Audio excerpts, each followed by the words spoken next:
আপোনালোকক বাৰু কেতিয়াবা যান বাহন আৰক্ষীয়ে জলাকলা খুৱাইছেনে?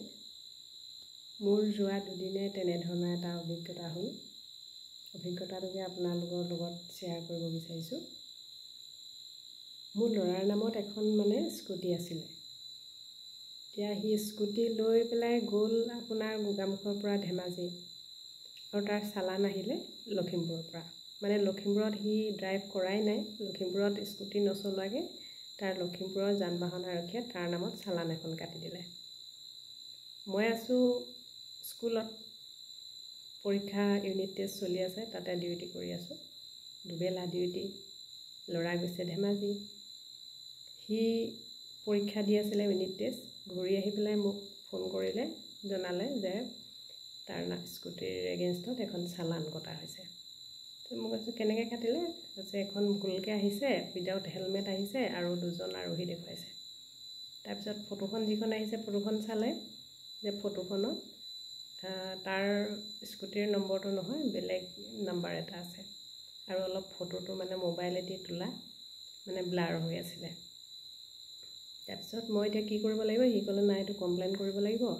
আগেও এনেকৈ আমি পইচা দিছোঁ, মোৰ গাড়ীখনতো এবাৰ তেনেধৰণৰ হৈছিলে, কিন্তু নহয়, মই ল'ৰাকেইটাৰে ভুল বুলি ভাবি পেলাই, মোৰ নিজৰ ল'ৰাৰে ভুল বুলি ভাবি দিলোঁ 2000 টকা চালান।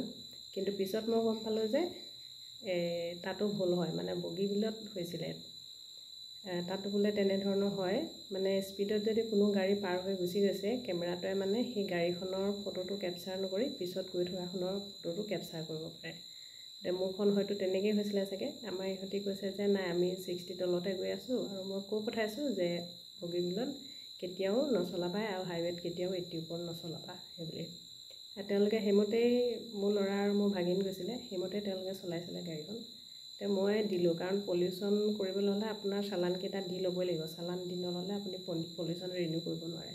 আকৌ পলিউশ্যন আপ টু ডেট হৈ নাথাকিলে আপুনি তাতো ফাইন ভৰিব লাগিব। গতিকে মই পইচা ভৰিলোঁ আৰু সেইবাৰ। তাৰপিছত এইবাৰ আকৌ যেতিয়া স্কুটিত তেনেধৰণৰ ঘটনা হ'ল, হলত মোৰ ল'ৰাই ক'লে নাই, এইবাৰ কমপ্লেইন কৰিম।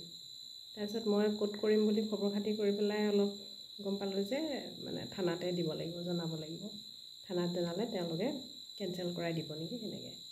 তাৰপিছত মই থানালৈ গ'লোঁ, গোগামুখ থানালৈ গ'লোঁ। গোগামুখ থানাত OC নাই। মই স্কুল ছুটিৰ পিছতহে যাবলগীয়া হৈছে, গতিকে মই 3টা বজাৰ পিছত গ'লোঁ ল'ৰাৰ লগত। বোলে যে নাই, কোনো মিছনত তেওঁ গৈছে, অপাৰেশ্যনত গৈছে, গতিকে দেৰিকৈ আহিব। অলপ দেৰি বহিলোঁ, বহি পেলাই ক'লোঁ, তেওঁলোকক ক'লোঁ যে চাউল ধোৱা গ'লে হ'ব নেকি? তেওঁলোকে হ'ব নেকি বুলি ক'লে, চাউল ধোৱালৈ গৈ চাওক আপুনি বুলি ক'লে। এতিয়া চাউল ধোৱা আৰক্ষী থানালৈ গ'লোঁ। তাত গৈ পালোঁ যে তাতো OC নাই, OCহে পাৰিব সেইটো কৰিব, বেলেগে নোৱাৰে। তাৰপিছত মই এপ্লিকেশ্যন এখন ইতিমধ্যে লিখি লৈছিলোঁ। মোক চাউল ধোৱা থানাৰ এজন কনষ্টেবলে ক'লে যে আপুনি লিখিতকৈ এখন এপ্লিকেশ্যন এখন লিখি দি দিয়ক, আৰু যিকেইটা কপি আছিলে কপিকেইটা উলিয়াই দিয়ক।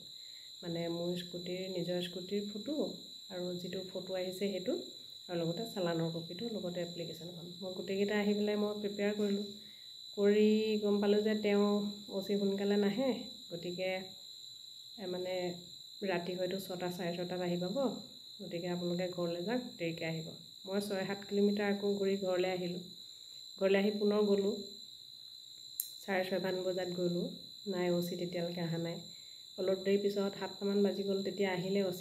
আছামী এজন ধৰি আনিলে, 2টা পলটন আহিছে, 2খন বলেৰত আহি পেলাই আছামীক ধৰি আনিলে তেওঁলোকে। এতিয়া দিনটো তেওঁলোকে যিহেতু অপাৰেশ্যনত আছিলে, হয়তো ভাগৰুৱা হৈ আছিলে, ভাগৰুৱা হৈ থাকি গৰমো আছিলে যথেষ্ট। তেওঁলোক আৰু ভিতৰত সোমালে, তেওঁ নিজৰ ৰুমত কোঠাত সোমালে। অফিচত সোমোৱাৰ পিছত অলপ অলপ ফ্ৰেছ হ'বৰ কাৰণে তেওঁ পানী দুনি খাই অলপ দেৰি বহিলে। এতিয়া লগে লগে যাবলৈও বেয়া পাইছোঁ, অফিচাৰ মানুহৰ কথা। তাৰপিছত অলপ দেৰি পিছত মই প্ৰায় 7 বাজি গ'ল, 7:15-20 মিনিটমানত সোমালোঁ তেওঁৰ ওচৰত কোঠাত। আমি ল'ৰা আৰু মই কোঠাত সোমাই জনালোঁ কথাটো যে আমাৰ এনেকুৱা এটা প্ৰব্লেম হ'ল। তাৰপিছত তেওঁ চালানখন চাই ক'লে নহয়, এইটো আপোনাৰ গোগামুখত কটা নাই, এইটো আপোনাৰ লখিমপুৰতহে কাটিছে, আপুনি লখিমপুৰ থানালৈ যাব লাগিব সেইবুলি ক'লে। তাৰপিছত লখিমপুৰলৈ যাব লাগিব বুলি কওঁতে লখিমপুৰ দ্বিতীয়ত যাব বুলি ক'লে। মই লখিমপুৰ দ্বিতীয়লৈ গ'লোঁ। প্ৰথমতে লখিমপুৰ দ্বিতীয়ত খবৰ কৰিলোঁ, ক'লে নহয়, আপুনি থানালৈহে যাব লাগিব, যান বাহন আৰক্ষীৰ ওচৰলৈ। তাৰপিছত তালৈ গ'লোঁ, যান বাহন আৰক্ষীৰ ওচৰত পালোঁগৈ পুনৰ। গৈ মোৰ এপ্লিকেশ্যনখন মই লৈয়ে ফুৰিছিলোঁ কপিকেইটাৰ সৈতে, জেৰক্স কপিকেইটাৰ সৈতে। তাৰপিছত তাত গৈ পেলাই জনালোঁ যে মই এনেকুৱা এটা প্ৰব্লেম হ'ল, মই আগতে গাড়ীটো এনেধৰণে পইচা দিছোঁ, ভৰিছোঁ। মই তেতিয়া ল'ৰাৰে ভুল বুলি ভাবিলোঁ, কিন্তু এতিয়াতো নহয়, কোনোপধ্যেই নহয়, কাৰণ সি গৈছে ধেমাজি আৰু চালান কাটিছে আপোনালোকৰ লখিমপুৰত।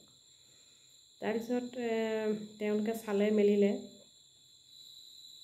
গোহাঁই উপাধি এজনে কাটিছে বুলি ক'লে, মোবাইলেদি কাটিছে, মোবাইলেদি ফটো তুলিছিলে, ফটোটো একদম ব্লাৰ হৈ আছিলে যদিও অলপ ধৰিব পৰা হৈছিলে। নম্বৰটো আমাৰ স্কুটিখনৰ সৈতে প্ৰায় একে, আমাৰখন হ'ল লাষ্টৰ নম্বৰটো 27 আৰু ফটোত আছিলে 71, গতিকে ভুলকৈ কাটি দিলে চালানখন। তাৰপিছত মই ক'লোঁ, এইটো পইচাটোৱেতো ডাঙৰ কথা নহয়, কিন্তু একেৰাহে যদি এনেধৰণে চালান আহি থাকে, কেইবাখনো চালান আহিলে, তেতিয়া মানে আপোনাৰ ড্ৰাইভিং লাইচেঞ্চ কেঞ্চেল কৰিব পাৰে, ৰেকৰ্ডটো বেয়া হৈ যায়। আকৌ পুনৰ আপুনি ড্ৰাইভিং লাইচেঞ্চ নতুনকৈ প্ৰচেছিং কৰি টেষ্ট দি আপুনি লাইচেঞ্চ ল'ব লাগিব।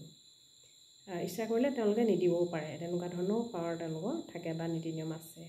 গতিকে মই সেইকাৰণে যিহেতু বেছি দূৰ নহয়, গোগামুখৰ পৰা লখিমপুৰ গ'লোঁ, দুয়োটাই গৈ পেলাই মই মানে এপ্লিকেশ্যনখন দিলোঁ। তাৰপিছত এপ্লিকেশ্যনখনটো মোৰ গোগামুখ আৰক্ষীলৈ লিখা আছিলে, ক'লে লিখি দিয়ক। মোৰ অকণমান খঙো উঠি আছিলে, মই লাহেকৈ গোগামুখটো কাটি লখিমপুৰ বুলি লিখি তাতে মই তেনেকৈ দি দিলোঁ আৰু এপ্লিকেশ্যনখন। তেওঁলোকে একচেপ্ট কৰিলে, ক'লে যে হয়তো দিনো লাগিব পাৰে, বাৰু আপোনালোকৰ কাম হৈ যাব। ব'ল হ'ব দিয়ক, হ'লেই হ'ল আৰু যেদিনে নহওক লাগিলে এসপ্তাহমানৰ ভিতৰত হ'লেও আপোনালোকে এইটো কেঞ্চেল কৰাই দিব, যিহেতু আমি লখিমপুৰত স্কুটি চলোৱাই নাই। আৰু যিহেতু বেছি দূৰৰ নহয়, গুৱাহাটী চুৱাহাটী হোৱা হ'লেতো আমি এতিয়া যাব নোৱাৰিলোঁহেঁতেন, কিন্তু যিহেতু গোগামুখৰ পৰা লখিমপুৰ বেছি দূৰ নহয়, সেইকাৰণে মই আহিলোঁ। এতিয়া আজি বাৰু আবেলি 5টামান বজাত ল'ৰাৰ মোবাইলত মেছেজ আহিলে যে আপোনাৰ চালানটো কেঞ্চেল কৰা হৈছে। ল'ৰাটোৱে আহি মোক দেখালে যে মা, এইটো কেঞ্চেল কৰা হৈছে, এইটো মোৰ মোবাইলত মেছেজ আহিছে। তেতিয়া মোৰ সকাহ এটা হ'ল যে 2 দিনৰ যুদ্ধৰ পিছত মই যুদ্ধখনত জিকিলোঁগৈ। কিন্তু এতিয়া কথাটো হ'ল কি, এই কামবোৰ কৰোঁতে যান বাহন আৰক্ষী অলপ সাৱধান হ'ব লাগে। কাৰণ এতিয়া গাড়ী এখনত যদি ভুলকৈ তেনেকৈ কাটি দিয়ে, আপুনি গৈছে ধেমাজি, লখিমপুৰত আপোনাৰ যদি কাটি দিলে, তেনেধৰণৰ ভুল হ'লে মানে এনেই মানে হাৰেছমেণ্ট হয় মানুহৰ। আৰু এতিয়া সেই 1000 টকাটো যদি অলপ মানে কম শিক্ষিত মানুহ বা নজনা সৰু ল'ৰা হ'লেহেঁতেন, তেতিয়াহ'লে এতিয়া বহু স্কুটি, আমাৰ মামাৰ স্কুটি আছে, BPL ল'ৰা ছোৱালীয়ে বহুতে চলাই থাকে, এতিয়া ভুলকৈ যদি কাটি দিয়ে, তেওঁলোকে এতিয়া অহা যোৱা খৰচটো থাকিলেই লখিমপুৰলৈ। মইতো 2 দিন 3 দিন তাত বাতি কৰিছোঁ থানালৈ, 2 দিনৰ মূৰত যেনিবা কালি হ'লগৈ কামটো। গতিকে সেই পইচাটো ভৰা, তাৰোপৰি ৰেকৰ্ডৰ কথা থাকে, গতিকে সেইবোৰ যান বাহন আৰক্ষীয়ে অলপ চাব বুলি আশা কৰিলোঁ। আপোনালোকে এনেধৰণৰ কেতিয়াবা দুৰ্ঘটনাৰ মুখামুখি হৈছে নেকি, জনাবচোন কমেণ্টত। মই আপোনালোকৰ লগত এই ঘটনাটি শ্বেয়াৰ কৰিলোঁ, আপোনালোকেও সাৱধান হ'ব। আৰু ভুলকৈ আহিলে মানে আপোনালোকে ভুলকৈ যদি চালান আহে, তেনেহ'লে আৰক্ষীক জনাব বা যান বাহন আৰক্ষীক জনাবলৈ নাপাহৰিব। আৰু ইয়াৰ এটা এপ আছে, এপটোত আপোনালোকে যান বাহন ই-পৰিবহণত চাই থাকিব পাৰে যে আপোনাৰ যান বাহনৰ বিপৰীতে কিবা চালান লাগিছে নেকি, সেইটো মাজে মাজে চাই থাকিব লাগে। কেতিয়াবা মানে ভুলকৈও কাটে, সেইটো মানে প্ৰমাণ হ'ল আৰু এতিয়া তাকে ক'লোঁ আপোনালোকক। ধন্যবাদ।